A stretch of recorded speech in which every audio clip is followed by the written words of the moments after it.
നമ്മളിൽ നിന്ന് നമ്മളിൽ നിന്നാണ് അദ്ദേഹത്തിന്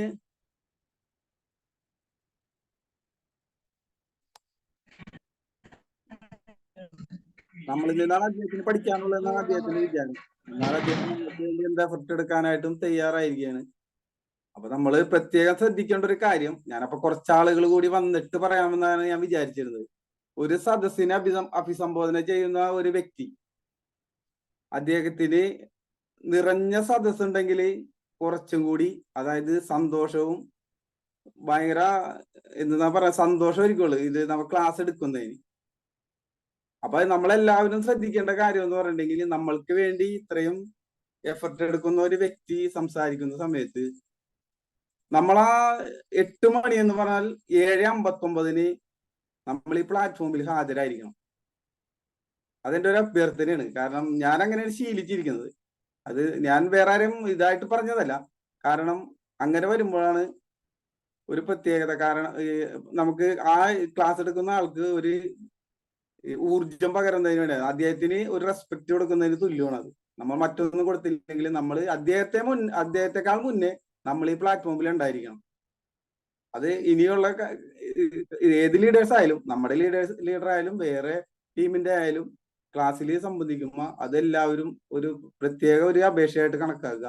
കൃത്യസമയത്ത് എല്ലാവരും, അത് ഓഫ്ലൈൻ ആയാലും ഓൺലൈൻ ആയാലും. കാരണം നമ്മൾ ആ വ്യക്തിയെ ബഹുമാനിക്കുന്നതിന് തുല്യമാണ് അത് മതി അവർക്ക്. അപ്പൊ അതെല്ലാവരും ശ്രദ്ധിക്കുക. അപ്പൊ നമ്മുടെ കമ്പനിയുടെ പുതിയ പ്ലാൻ എന്തൊക്കെയാണ് എന്നുള്ളതിനെ പറ്റി നമ്മുടെ ബഹുമാന്യരായ ജോളി സേവർ സാറ്, നമ്മുടെ ഗ്ലോബൽ റെഡ് ഡയമണ്ട് ഡയറക്ടറായ ജോളി സേവർ സാറ് സംസാരിക്കുന്നതാണ്. അദ്ദേഹത്തെ ഞാൻ വളരെയധികം ആദരപൂർവ്വം ക്ഷണിച്ചോളുന്നു. Okay, thank you. Thank you sir.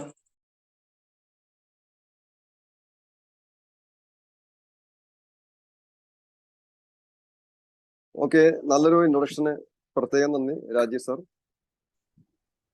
അതേമാതിരി തന്നെ നമ്മുടെ പ്രോഗ്രാമിലെ കൃത്യസമയത്ത് എത്തിച്ചേർന്ന എല്ലാവർക്കും പ്രത്യേക അഭിനന്ദനങ്ങൾ. അതേമാതിരി തന്നെ ഇപ്പോൾ ഈ പ്രോഗ്രാമിലായിരിക്കുന്നവർക്കും പ്രത്യേകം അഭിനന്ദനങ്ങൾ അറിയിക്കുന്നു. എല്ലാവരുടെയും മൈക്കൊക്കെ ഒന്ന് മ്യൂട്ട് ചെയ്ത് വെക്കാൻ പ്രത്യേകം ശ്രദ്ധിക്കുക. നമുക്ക് ഏകദേശം ഒരു അരമണിക്കൂറിന് ശേഷം നമുക്ക് ഈ പ്രോഗ്രാമിൽ പങ്കെടുത്തുകൊണ്ടിരിക്കുന്ന എല്ലാവർക്കും നിങ്ങളുടെ അഭിപ്രായങ്ങളൊക്കെ അറിയിക്കുന്നതിനുള്ള, സജഷൻസ് ഒക്കെ അറിയിക്കുന്നതിനുള്ള അവസരം ഉണ്ടാവും. അപ്പോൾ നേരത്തെ പറഞ്ഞ പോലെ എല്ലാവരും ഒന്ന് മ്യൂട്ടായിട്ടിരിക്കുക. ഒരിക്കൽ കൂടി ഈ ഒരു മനോഹരമായ സന്ധ്യയുടെ, രാത്രിയുടെ എല്ലാവിധ ആശംസകളും അറിയിക്കുന്നു. എന്റെ ശബ്ദം ക്ലിയർ ആണോ രാജീവ് സർ? ശബ്ദം ക്ലിയർ ആണോ? ശബ്ദം ക്ലിയർ ആണോ? ക്ലിയർ ആണല്ലേ? ആ ശരി. ഞാൻ ഫോണിലാണ് സംസാരിക്കുന്നത്, സ്ക്രീൻ ഷെയർ ചെയ്യുന്നത് ലാപ്ടോപ്പിലാണ്. അപ്പോൾ ഞാൻ നേരത്തെ പറഞ്ഞ പോലെ തന്നെ നമ്മളെല്ലാവരും തന്നെ കോപ്പി ക്യാറ്റ്സ് ആണ്. ഞാൻ എപ്പോഴും എല്ലാ മീറ്റിങ്ങുകളിലും പറയാറുള്ളതാണ്, കോപ്പി അടിക്കുന്ന ആൾക്കാരാണ് നമ്മളെല്ലാവരും, അല്ലെ? കോപ്പി ഇപ്പൊ ഇതിൽ ചിലപ്പോ പരീക്ഷയ്ക്ക് കോപ്പി അടിച്ച ആൾക്കാരൊക്കെ ഉണ്ടോ ഒന്ന് എനിക്ക് സംശയമാണ്. ചിലപ്പോ ഉണ്ടാകാം, അല്ലെ? ഞാനെപ്പോഴും പറയാനുള്ള ഒരു കാര്യം, നമ്മൾ കേരളത്തിലാണ് ജനിച്ചതെങ്കിൽ നമ്മൾ കോപ്പി അടിക്കുന്നത് ഇല്ലേ? നമ്മളെ അച്ഛനമ്മമാരെ, നമ്മൾ മലയാളം സംസാരിക്കുന്നു, അച്ഛനമ്മമാരൊക്കെ മലയാളം സംസാരിക്കുന്നത് കേട്ട് നമ്മൾ മലയാളം സംസാരിക്കുന്നു, അച്ഛനമ്മമാര് കോപ്പി അടിക്കുന്നു. നമ്മൾ ഡ്രൈവിംഗ് പഠിക്കുന്ന സമയത്ത് നമ്മൾ ആരെ കോപ്പി അടിക്കുന്നു? നമ്മളെ ഡ്രൈവിംഗ് പഠിക്കുന്ന ഇൻസ്ട്രക്ടറെ നമ്മൾ കോപ്പി അടിക്കുന്നു. അദ്ദേഹം പറയുന്ന കാര്യങ്ങൾ ചെയ്യുന്നു. വസ്ത്രം ധരിക്കുന്നതും മുടി ചീകുന്നതും അല്ലെ, എല്ലാം നമ്മൾ കോപ്പിയാണ്. ഒരുപക്ഷെ കേരളത്തിലുള്ള ഒരു ഡ്രസ്സിങ് സ്റ്റൈൽ ആയിരിക്കില്ല പഞ്ചാബിലുള്ളത്. അപ്പൊ എല്ലാം കോപ്പി അടിക്കുന്നവരാണ് നമ്മളെല്ലാവരും, ശരിയല്ലേ? അപ്പൊ അങ്ങനെയാണ് എനിക്കുള്ളൊരു ക്വസ്റ്റ്യൻ, അല്ലെങ്കിൽ നമ്മൾ മറ്റുള്ളവരോട് പറയേണ്ട ഒരു ക്വസ്റ്റ്യൻ, സമ്പത്ത് ഉണ്ടാക്കുന്ന കാര്യത്തില് നമ്മൾ ആരെയാണ് കോപ്പി അടിച്ചുകൊണ്ടിരിക്കുന്നത്? സമ്പത്ത് അല്ലെങ്കിൽ പണം അല്ലെങ്കിൽ ധനം ഉണ്ടാക്കുന്ന കാര്യത്തിൽ ആരെയാണ് നമ്മൾ കോപ്പി അടിച്ചുകൊണ്ടിരിക്കുന്നത്? നെറ്റ്വർക്ക് മാർക്കറ്റിംഗിന്റെ ഹിസ്റ്ററി കൊണ്ടുവന്ന, അല്ലെങ്കിൽ നെറ്റ്വർക്ക് മാർക്കറ്റിംഗിനെ കുറിച്ച് ആധികാരികമായിട്ട് പറയുന്ന, അല്ലെങ്കിൽ നെറ്റ്വർക്ക് മാർക്കറ്റിന്റെ ആശയം നമ്മളിലേക്ക് എത്തിച്ച ഒരു മഹത്തായ വ്യക്തിയാണ്. അദ്ദേഹത്തിന്റെ പേര് ശ്രീ പോൾ ഗെറ്റി എന്നാണ്. നമ്മൾ പഴയ ലീഡേഴ്സൊക്കെ കേട്ട് കാണും. അദ്ദേഹം പറയുന്ന ഒരു കാര്യം, നിങ്ങൾക്ക് ലൈഫിൽ വിജയിക്കാൻ താല്പര്യമുണ്ടെങ്കിൽ വിജയിച്ച ആളുകളോട് ചോദിക്കണം, അവർ പറയുന്നത് കേൾക്കണം, അവർ ചെയ്യുന്നത് ചെയ്യണം. കേട്ടുവേണം, അല്ലെ? നിങ്ങൾ കോടീശ്വരനാകാൻ താല്പര്യമുണ്ടെങ്കിൽ കോടീശ്വരന്മാരായ ആളുകൾ പറയുന്നത് കേൾക്കണം, അവർ ചെയ്യുന്നത് ചെയ്യണം, അവരെ നമ്മൾ കോപ്പി അടിക്കണം. അപ്പോൾ നമുക്ക് എല്ലാവർക്കും അറിയാവുന്ന ഒരു കാര്യം, നമ്മൾ സ്ഥിരമായിട്ട് കേട്ടുകൊണ്ടിരിക്കുന്ന ഒരു കാര്യം, നമ്മുടെ സമൂഹത്തിലെ ഭൂരിഭാഗം വരുന്ന ആളുകളും ഇന്ന് കോപ്പി അടിച്ചുകൊണ്ടിരിക്കുന്നത് ഒരു റോങ് സിസ്റ്റമാണ്, തെറ്റായ ഒരു സിസ്റ്റമാണ്, അല്ലെങ്കിൽ തെളിയിക്കപ്പെട്ട ഒരു വിജയമാർഗമല്ല. മറ്റുള്ളവർ ചെയ്ത് വിജയിക്കാത്ത ഒരു സിസ്റ്റം, ഒരു വരുമാനം സൃഷ്ടിക്കുന്ന മാർഗം കണ്ണുമടച്ച് ഫോളോ ചെയ്യുന്ന ആളുകളാണ് ഭൂരിഭാഗം വരുന്ന ആൾക്കാരും. ചില വീഡിയോകളിൽ റാറ്റ് റേസ് എന്നൊക്കെ പറയാറുണ്ട്. അതായത് ഇപ്പൊ എക്സാമ്പിൾ പറയുന്നുണ്ടെങ്കിൽ, ഇപ്പൊ എന്റെ ഫാദർ ഒരു സാധാരണ ഒരു വർക്കറായിരുന്നു, ടയർ റിപ്പയറർ ആയിരുന്നു. അദ്ദേഹത്തിന്റെ ആ ഒരു പ്രവർത്തിക്കാനുള്ള സമയം കഴിഞ്ഞപ്പോൾ അദ്ദേഹത്തിന്റെ വരുമാനം നിന്നു, വരുമാനം ഇല്ലാതെയായി. അതേമാതിരി തന്നെ അതേ വർക്ക് തന്നെയാണ് ഞാനും ചെയ്യുന്നതെങ്കിൽ അദ്ദേഹത്തിന്റെ ആ ഒരു ഏജ് ആവുമ്പോൾ ഞാനും അങ്ങനെ തന്നെയല്ലേ, വരുമാനം ഇല്ലാതാവും. അത് വിജയം തെളിയിച്ചിട്ടുള്ള ഒരു മാർഗമല്ല. നമ്മൾ പല ജോലികളൊക്കെ ചെയ്യാറുണ്ട്. ഞാൻ പറയുന്ന ആശയം ക്ലിയർ ആവുന്നെന്ന് വിചാരിക്കുന്നു. ഭൂരിഭാഗം വരുന്ന ആൾക്കാരും സാമ്പത്തികമായി ഉന്നതിയിൽ എത്തിക്കാൻ സാധ്യമായ മാർഗങ്ങളിലൂടെ അല്ല പോയിക്കൊണ്ടിരിക്കുന്നത്. ഏതെങ്കിലും ഓണർക്ക് വേണ്ടി സ്ഥാപനത്തിന് വേണ്ടി ജോലി ചെയ്യുന്നു, അവർ തരുന്ന എണ്ണിച്ചുട്ട അപ്പക്കഷ്ണങ്ങൾ അല്ലെ കൊണ്ട് വിശപ്പടക്കുന്നു, സ്വപ്നങ്ങളൊക്കെ കോംപ്രമൈസ് ചെയ്ത് ജീവിക്കുന്നു. പക്ഷെ നമുക്ക് വേണ്ടത് എന്താണ്? തെളിയിക്കപ്പെട്ട വിജയമാർഗമാണ്. അപ്പൊ അങ്ങനെയാണെങ്കിൽ നമ്മളിപ്പോൾ ആയിരിക്കുന്നത്, നമ്മൾ കേട്ടുകൊണ്ടിരിക്കുന്നത് തെളിയിക്കപ്പെട്ട ഒരു വിജയമാർഗമാണ് അല്ലെ. 100-ലധികം വർഷങ്ങളായി 100-ലധികം രാജ്യങ്ങളിൽ ഒരുപാട് സാധാരണക്കാരായ ആളുകളുടെ ജീവിതം മാറ്റിമറിച്ച ഒരു ഓപ്പർച്യൂണിറ്റി, നിരവധിയായ ആളുകൾ സ്വപ്നങ്ങൾ സാക്ഷാത്കരിച്ച ഒരു ഓപ്പർച്യൂണിറ്റി, നിരവധി ആളുകളുടെ പേഴ്സണാലിറ്റി ഡെവലപ്പ് ചെയ്ത ഓപ്പർച്യൂണിറ്റി, അവരുടെ സഭാകമ്പം മാറ്റിയ ഓപ്പർച്യൂണിറ്റി, അവരുടെ സ്കില്ലുകൾ ഡെവലപ്പ് ചെയ്ത ഒരു ഓപ്പർച്യൂണിറ്റി. അപ്പോൾ ആ ഒരു ഓപ്പർച്യൂണിറ്റിയാണ് നമ്മൾ ഇപ്പോൾ കേട്ടുകൊണ്ടിരിക്കുന്നത്. അതിന്റെ മാർക്കറ്റിംഗ് പ്ലാനാണ് നമ്മൾ കേൾക്കാൻ പോകുന്നത്. ഞാനും ഈ ഒരു ഓപ്പർച്യൂണിറ്റിയുടെ ഒരു മിറക്കിളാണ്, ഒരു അത്ഭുതമാണ്. ഈ ഒരു ഓപ്പർച്യൂണിറ്റിയിലൂടെയാണ് ഞാൻ ഇന്ന് നിങ്ങളോട് സംസാരിക്കുന്നത്. ഇങ്ങനെയൊന്നും സംസാരിക്കുന്ന ആളായിരുന്നില്ല ഞാൻ. അപ്പോൾ ഒരിക്കൽ കൂടി എല്ലാവരെയും ഈ തെളിയിക്കപ്പെട്ട വിജയമാർഗം എന്നുള്ള രീതിയിൽ നെറ്റ്വർക്ക് മാർക്കറ്റിംഗിന്റെ അല്ലെങ്കിൽ ഡയറക്ട് സെല്ലിങ്ങിന്റെ ഈ ഒരു പ്രോഗ്രാമിലേക്ക് ഒരിക്കൽ കൂടി സ്വാഗതം. നമുക്ക് ഒരു സ്ക്രീനിന്റെ സഹായത്തോടു കൂടി നമുക്ക് പോകാം. എല്ലാവരും സ്ക്രീനിലേക്ക് ഒന്ന് ശ്രദ്ധിക്കുക. ഞാൻ നേരത്തെ നമ്മുടെ വാട്സപ്പ് ഗ്രൂപ്പിൽ പറഞ്ഞിരുന്നു, സമീർ മോദി ആസാദി പ്ലാൻ 2.0 പറ്റി നമ്മൾ പറഞ്ഞിരുന്നു.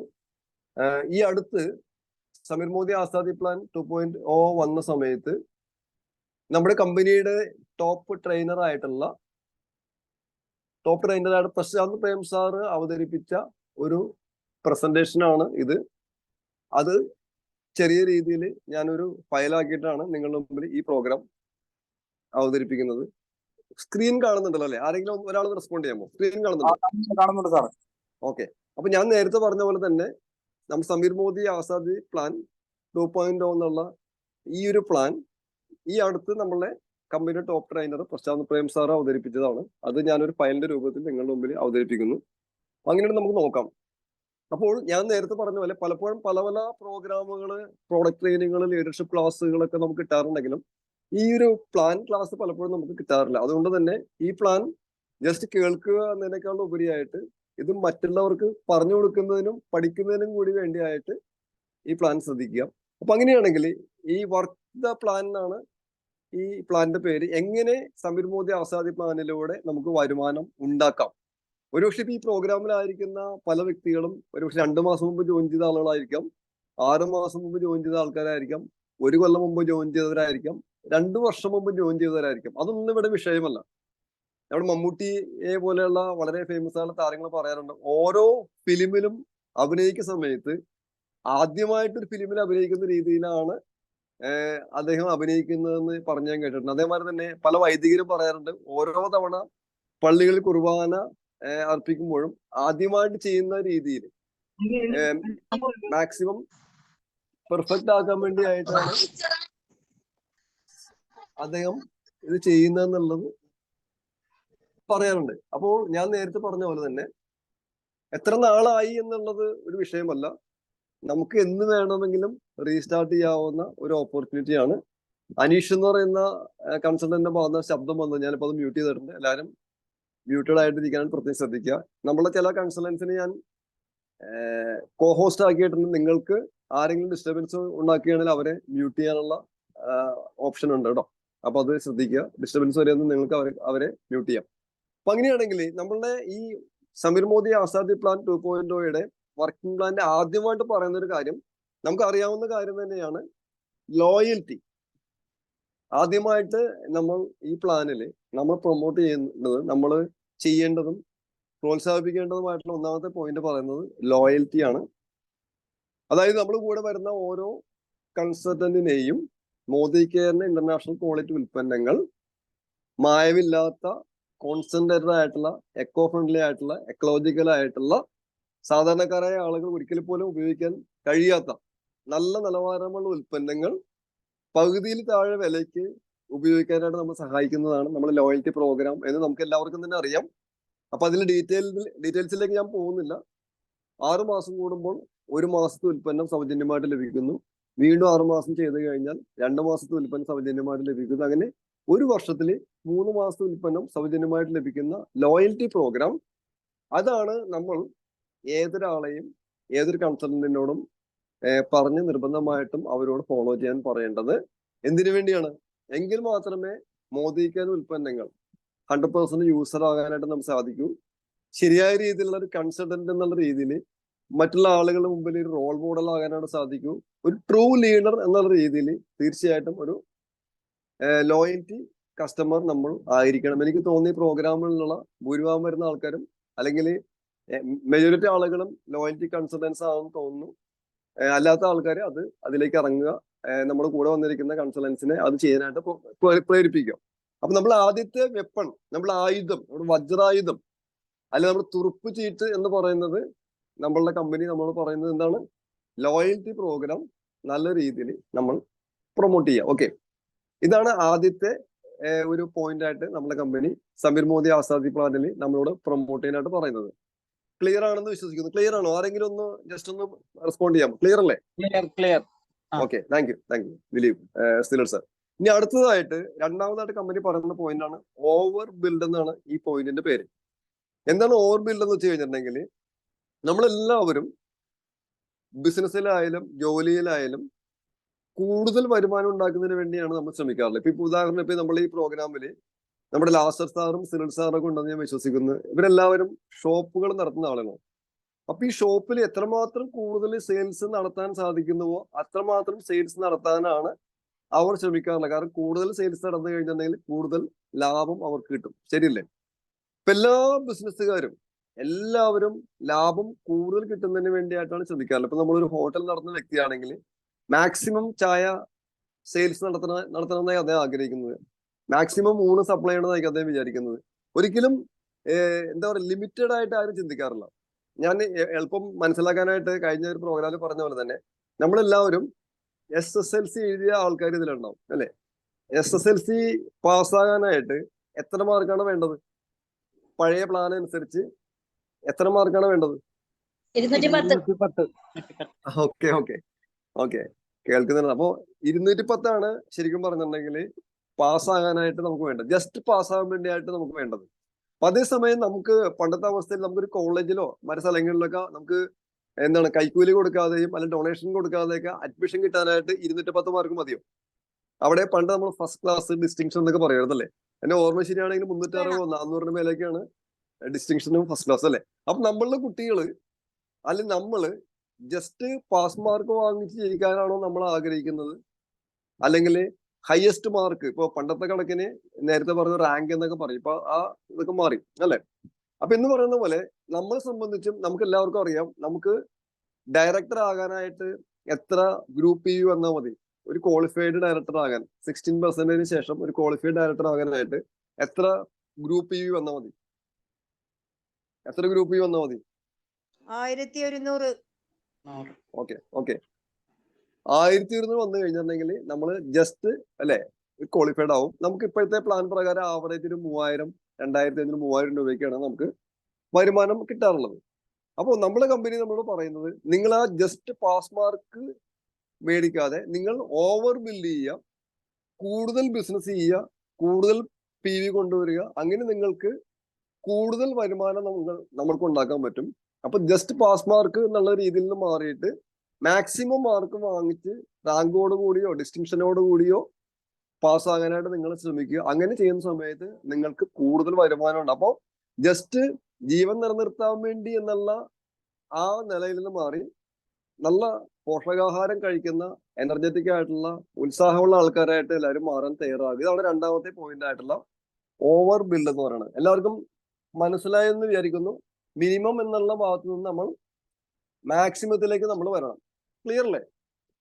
ഓക്കെ, അടുത്ത സെഷൻ മൂന്നാമത്തെ പോയിന്റ് ആയിട്ട് കമ്പനി പറയുന്നത് നമ്മളുടെ മോദി കെയർ ബിസിനസ്സിലെ ഏറ്റവും കനത്ത ഇൻകം എന്ന് പറയുന്നത് ലീഡർഷിപ്പ് പ്രൊഡക്ടിവിറ്റി ബോണസ് എന്നാണ് പറയുന്നത്. മോദി കെയറിലെ ഏറ്റവും കനത്ത ഇൻകം എന്ന് പറയുന്നത് ലീഡർഷിപ്പ് പ്രൊഡക്ടിവിറ്റി ബോണസ് ആണ്. ഇതാണ് നമ്മൾ മെയിൻ ഇൻകം. ലീഡർഷിപ്പ് ബോണസ് വാങ്ങിക്കുന്ന ഒരാളോട് മോദി കെയറിനെ കുറിച്ച് കുറ്റം പറഞ്ഞു കഴിഞ്ഞിട്ടുണ്ടെങ്കിൽ അപ്പോ ആ കുറ്റം പറഞ്ഞ ആൾക്ക് പണി കിട്ടുമ്പോൾ ചില ലീഡേഴ്സ് പറയാറുണ്ട്. നിങ്ങൾ കേട്ടാണോ അല്ലെ? ശരിയാണോ? ലീഡർഷിപ്പ് പ്രൊഡക്ടിവിറ്റി ബോണസ് എന്ന് പറഞ്ഞ കനത്ത ഇൻകം വാങ്ങിക്കുന്ന ആളെ സംബന്ധിച്ച് അയാളോട് മോദി കെയറിനെ കുറിച്ച് എന്തെങ്കിലും കുറ്റം പറഞ്ഞാല് അയാളുടെ അല്ലെ നേച്ചർ മാറും, അല്ലെ? നമ്മളുടെ രക്തം തിളയ്ക്കും എന്നൊക്കെ പറയുന്ന പോലെ ഏറ്റവും കനത്ത ഇൻകമാണ് ലീഡർഷിപ്പ് പ്രൊഡക്ടിവിറ്റി ബോണസ്. അപ്പൊ മോദി കെയർ ജോയിൻ ചെയ്യുന്ന ഏതൊരാളും ശ്രമിക്കേണ്ടത് ഈ ഒരു വരുമാനം വാങ്ങിക്കുന്നതിന് വേണ്ടിയാണ്. ഈ ഒരു സ്റ്റേജിൽ എത്തുമ്പോൾ സമീർ മോദി സാറിന്റെ വകയായിട്ട് നമുക്ക് ഒരുപാട് വരുമാനം സൗജന്യമായിട്ട് തരുന്ന രീതിയിലൊക്കെ ലീഡർഷിപ്പ് പ്രൊഡക്ടിവിറ്റി ബോണസിന് ചില കണക്കുകളൊക്കെ ഉണ്ടെന്ന് നമ്മൾ ലീഡേഴ്സിന് അറിയാം. അപ്പൊ അതായിരിക്കും നമ്മളുടെ എയിം. അല്ലാതെ നമ്മൾ ആദ്യം വാങ്ങിക്കുന്ന റീറ്റെയിൽ പ്രോഫിറ്റും അല്ലെങ്കിൽ നമ്മളുടെ അക്യുമുലേറ്റീവ് പെർഫോമൻസ് ബോണസും ഡയറക്ടർ ബോണസും എല്ലാം ഓക്കെ, അതെല്ലാം നല്ലതാണെങ്കിൽ ഇപ്പോൾ നമ്മളെ മെയിൻ മോട്ടീവ് എന്തായിരിക്കണം? LPB ലീഡർഷിപ്പ് പ്രൊഡക്ടിവിറ്റി ബോണസ് ആയിരിക്കണം. ഓക്കെ, അപ്പൊ അടുത്തത് നാലാമത്തെ പോയിന്റ് ആയിട്ട് കമ്പനി പറയുന്നത് നിങ്ങളുടെ വിഡ്ത്തും ഡെപ്തും നിങ്ങൾ കറക്റ്റ് ആയിട്ട് നിങ്ങൾ ഫോളോ ചെയ്യണം, നിങ്ങൾ ക്രിയേറ്റ് ചെയ്യണം. ഇന്നിപ്പോ നമ്മൾ പല കൺസൾട്ടൻസിന്റെയും ടീമൊക്കെ എടുത്തു കഴിഞ്ഞാൽ ഒരുപാട് ടീം അവർക്കുണ്ട്. ഈ എല്ലാ ടീമും നോക്കിക്കഴിഞ്ഞാൽ പലതിലും 0 ആണ് കിടക്കുന്നത്. 5, 8, 10, 15 ഒക്കെ വ്യക്തികളെ നേരിട്ട് സ്പോൺസർ ചെയ്ത ഒരുപാട് ലീഡേഴ്സ് കൺസൾട്ടൻസ് നമ്മളോടൊപ്പം ഉണ്ട്. അപ്പൊ അങ്ങനെ പല സ്ഥലങ്ങളിൽ ഇങ്ങനെ നമ്മൾ വന്നു കഴിഞ്ഞിട്ടുണ്ടെങ്കിൽ എല്ലാവരെയും വേണ്ട രീതിയിൽ നമ്മൾ സഹായിക്കാൻ സാധിക്കില്ല. നമ്മുടെ കമ്പനിയിലെ പഴയ ട്രെയിനേഴ്സ് പറയും, നിങ്ങൾ എലി പ്രസവിക്കുന്നത് പോലെ അല്ല നിങ്ങൾ പ്രസവിക്കേണ്ടത്, നിങ്ങൾ പുലി പ്രസവിക്കുന്ന പോലെയാണെന്ന് പറയാറുണ്ട്. എലി പ്രസവിക്കുമ്പോൾ എന്താണ്, ഒരുപാട് എണ്ണത്തിനെ പ്രസവിക്കും, ഒന്നിനെയും തിരിഞ്ഞു നോക്കൂല, അതെല്ലാം തേരപ്പാര നടക്കും. പക്ഷെ പുലി പ്രസവിക്കുമ്പോഴാണെങ്കിൽ ഒരുപാട് കുഞ്ഞുങ്ങളൊന്നും ഉണ്ടാവില്ല. ഉള്ള കുഞ്ഞുങ്ങളെ നല്ല പവർഫുൾ ആയിട്ട് കീറാനും മാന്താനും നല്ല അറ്റാക്ക് ചെയ്യാനൊക്കെ ആയിട്ടൊക്കെ പഠിപ്പിച്ച് നല്ല പവർഫുൾ ലീഡേഴ്സ് ആയിട്ടായിരിക്കും നല്ല പുലിക്കുഞ്ഞുങ്ങളായിട്ടായിരിക്കും പുലി വളർത്തുന്നത്. ശരിയല്ല? അപ്പൊ നമ്മളെ സംബന്ധിച്ച് നമുക്ക് ഒരുപാട് വിത്ത് വേണ്ട. നമുക്ക് കമ്പനി ഇപ്പൊ നമ്മൾ പഠിക്കാൻ പോകുന്ന പ്ലാൻ പ്രകാരം 4 ടീം നേരിട്ടെടുക്കുകയും പിന്നീട് നമ്മൾ കൊണ്ടുവരുന്ന ആളുകളെ ഈ 4 പേരുടെ കൂടെ കൊണ്ടുവന്ന് അവരെ ഡെവലപ്പ് ചെയ്ത് സപ്പോർട്ട് ചെയ്ത് അവർക്കും വരുമാനം കിട്ടുന്ന രീതിയിൽ നമുക്കും വരുമാനം കിട്ടുന്ന രീതിയിൽ ചെയ്യണമെന്നാണ് നമ്മുടെ കമ്പനി നമ്മളെ പഠിപ്പിക്കുന്നത്. അപ്പോൾ ഇതാണ് ഈ പറയുന്ന വിഡ്ത്ത് ഡെപ്ത്. വിഡ്ത്ത് എന്ന് പറയുമ്പോൾ ചുറ്റും ഇടുന്നതിനാണ് വിഡ്ത്ത് എന്ന് പറയുന്നത്. നമ്മൾ സൂര്യനെ വരയ്ക്കുമ്പോൾ കണ്ടല്ലേ, ചുറ്റും ഇങ്ങനെ ലൈൻ വരക്കൂലേ, സൺ വരയ്ക്കുമ്പോൾ സൂര്യനെ വരയ്ക്കുമ്പോൾ, അതാണ് വിഡ്ത്ത് എന്ന് പറയുന്നത്. WIDIPDH അല്ലെ വിഡ്ത്ത്.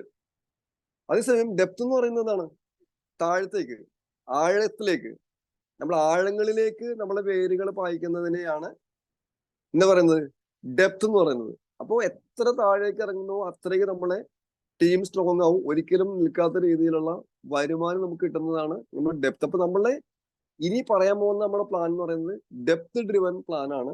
ആഴങ്ങളിലേക്ക് ഇറങ്ങി ചെല്ലുന്ന ഒരു പ്ലാനാണ്. 5ാമതായിട്ട് പറയുന്നത് ഇത്തരം കാര്യങ്ങൾ നമ്മൾ ഡ്യൂപ്ലിക്കേറ്റ് ചെയ്യുക. നമ്മൾ കൂടെ വരുന്ന ആൾക്കാരെ കൊണ്ടും ഇതെല്ലാം തന്നെ ഡ്യൂപ്ലിക്കേറ്റ് ചെയ്യുക, അവരോട് ഇത് ഫോളോ ചെയ്യാൻ പറയുക. ആദ്യം ഇതെല്ലാം ആരംഭിക്കേണ്ടത് എവിടെ നിന്നാണ്? Action start from our self. നമ്മളാണ് ഇത് തുടങ്ങേണ്ടതും നമ്മളാണ് ഇത്തരത്തിലുള്ള കാര്യങ്ങളൊക്കെ ചെയ്ത് കാണിക്കേണ്ടതും.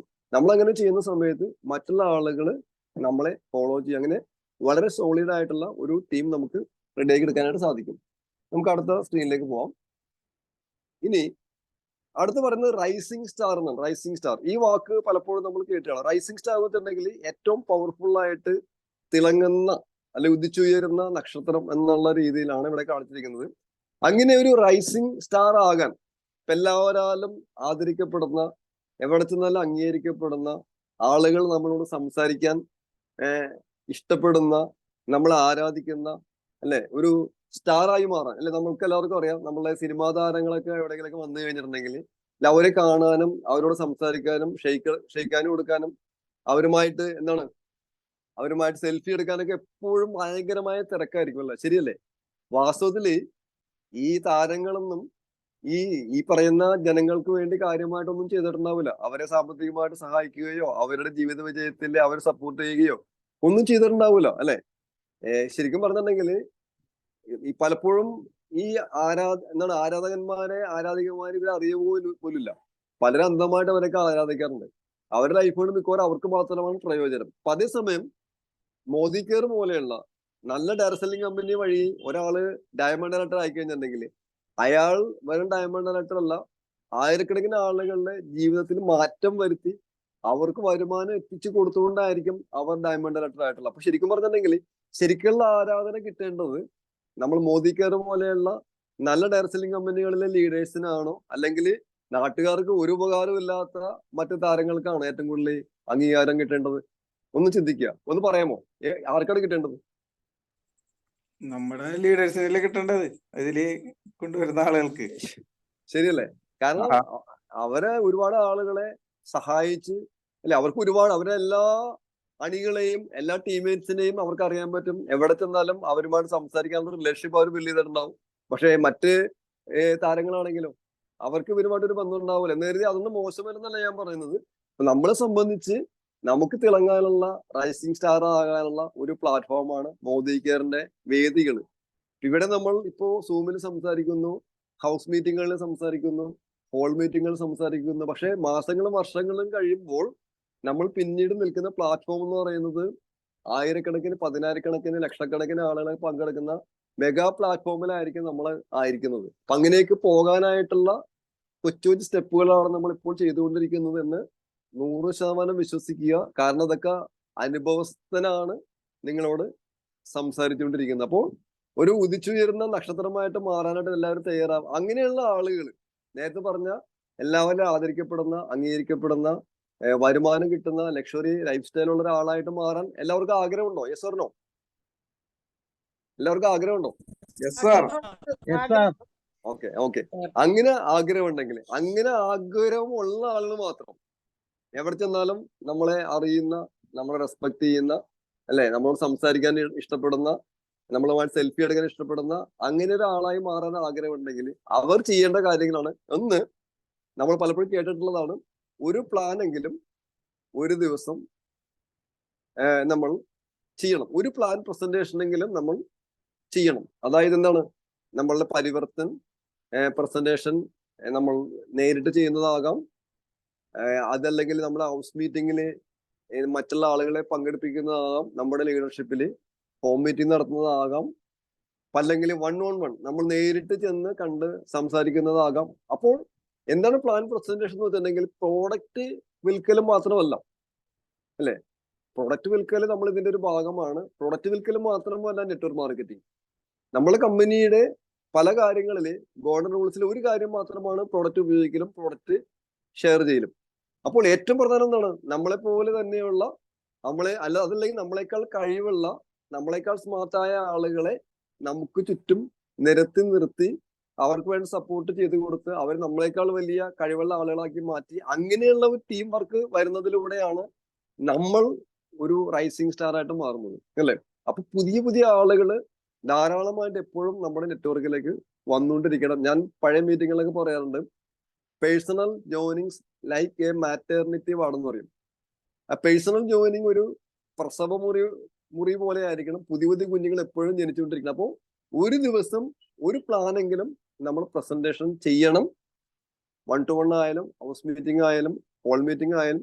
ഒരു നിവൃത്തിയില്ലെങ്കിൽ ഒരു ഗസ്റ്റിനെ അന്നത്തെ ഒരു സൂം മീറ്റിംഗിലെങ്കിലും കൊണ്ടുവന്ന് അയാളെ അതിൽ പങ്കെടുപ്പിച്ച്, അതും ചെയ്യാൻ പറ്റിയില്ലെങ്കിൽ അറ്റ്ലീസ്റ്റ് നമ്മുടെ ഒരു യൂട്യൂബ് വീഡിയോ എങ്കിലും 10-20 മിനിറ്റോ ദൈർഘ്യമുള്ള ഒരു യൂട്യൂബ് വീഡിയോ എങ്കിലും അയച്ചു കൊടുത്ത് അതിനുശേഷം അവരെ കൊണ്ടത് അവരോട് കാണാൻ പറഞ്ഞ് അതിനുശേഷം അവരെ ഫോളോ അപ്പ് ചെയ്ത് ഇത്തരത്തില് ഒരാളോടെങ്കിലും ഒരു പ്രസന്റേഷൻ ചെയ്യണം എന്നാണ് ഒരു റൈസിംഗ് സ്റ്റാർ ആയി മാറാൻ ആഗ്രഹിക്കുന്നതിനോട് സമീർ മോദി ആസാദി പ്ലാൻ 2.0 പറയുന്നത്.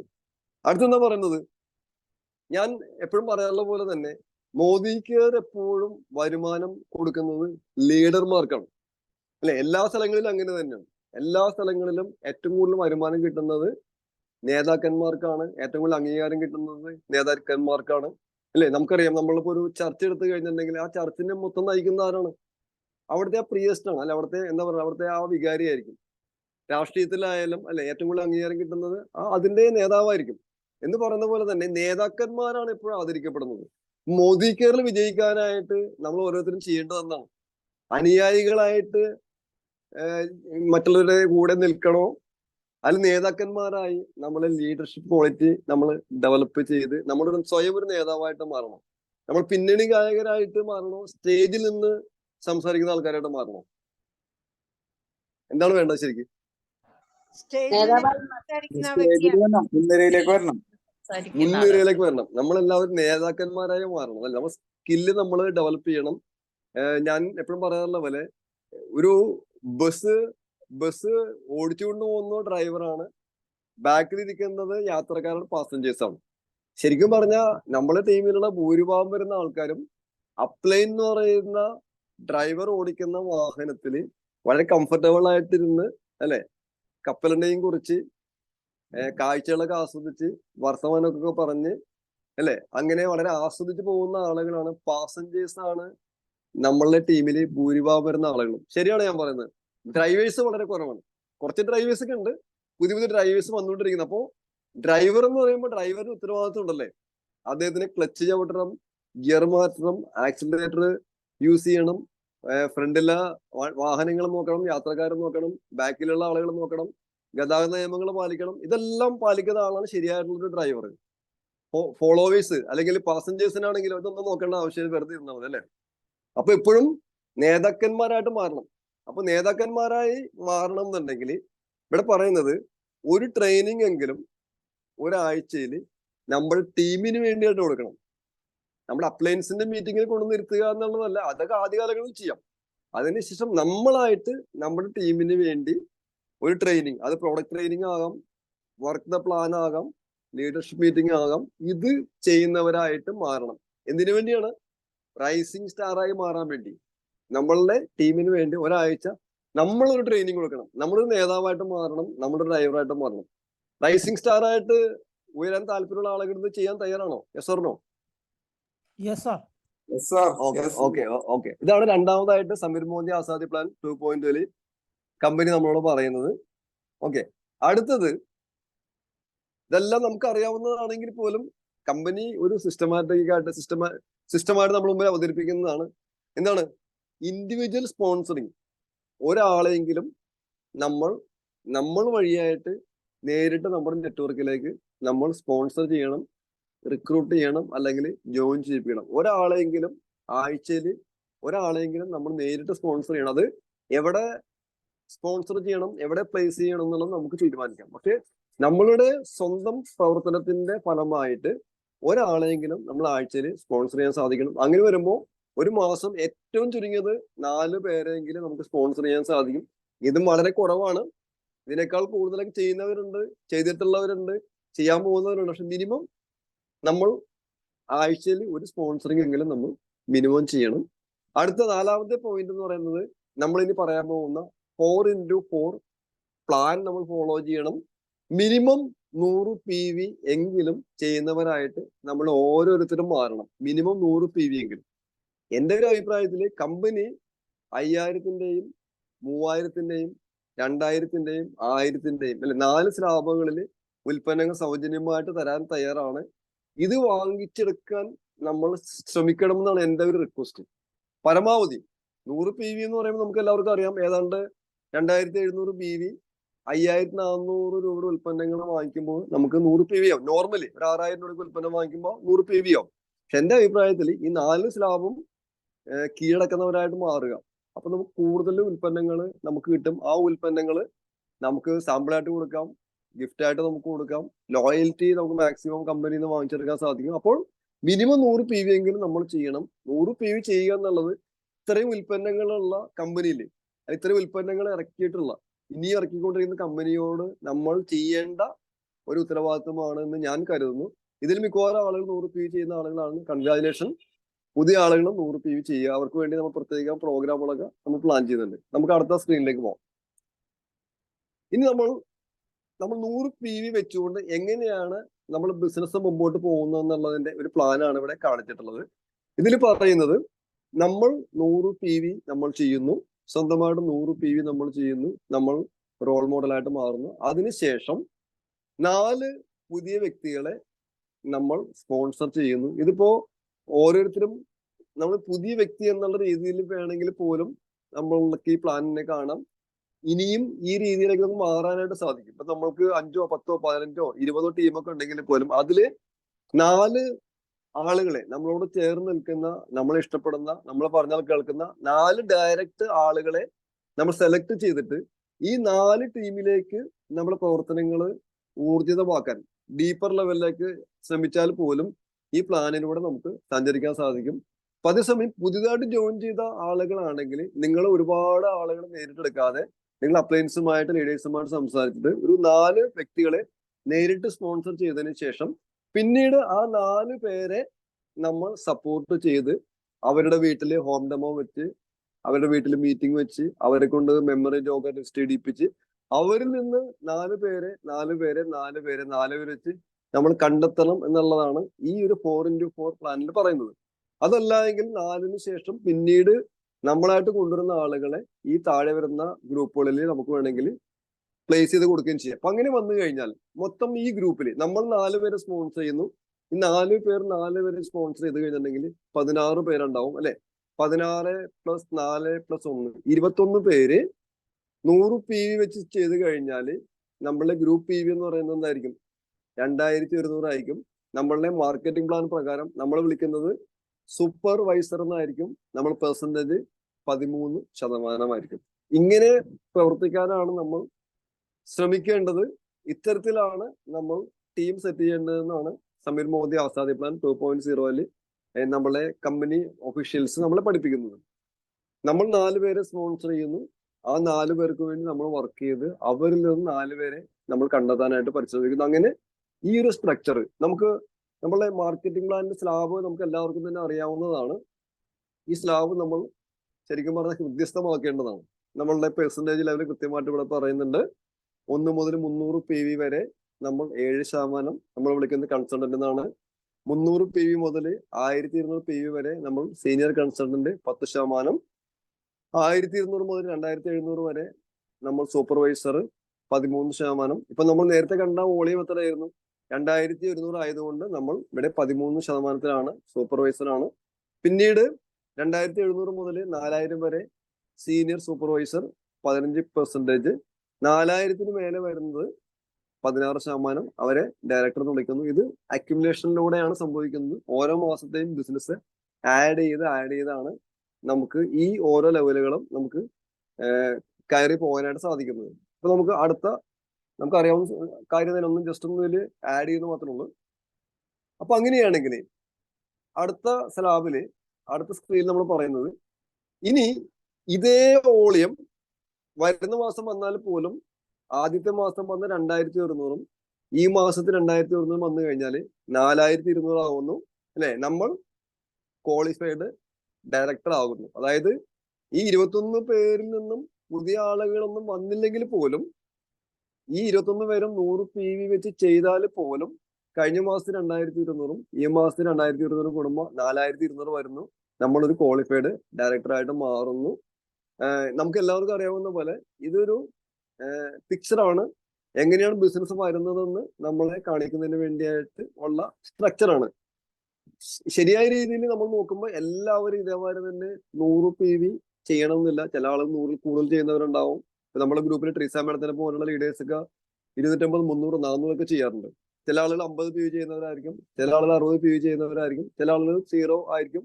പക്ഷെ നമ്മൾ ശരിക്കുള്ള ഒരു സ്ട്രക്ചർ ഇത്തരത്തിലാണ് നമ്മൾ കൊണ്ടുപോകാൻ ശ്രമിക്കേണ്ടത്. ഇത്തരത്തിൽ വന്നില്ലെങ്കിൽ പോലും നമുക്ക് 2 മാസം കൊണ്ട് വന്നില്ലെങ്കിൽ പോലും 2, 3, 4 മാസം കൊണ്ട് ഇത്തരത്തിൽ എത്താൻ സാധിക്കും. ഇത് കമ്പനിയുടെ പ്ലാൻ പ്രകാരം കൃത്യമായിട്ട് പോയി കഴിഞ്ഞാൽ ഇത്തരത്തിൽ 2 മാസം കൊണ്ട് വേണമെങ്കിൽ പോലും നമുക്ക് ഡയറക്ടർ ആകാനായിട്ട് സാധിക്കും.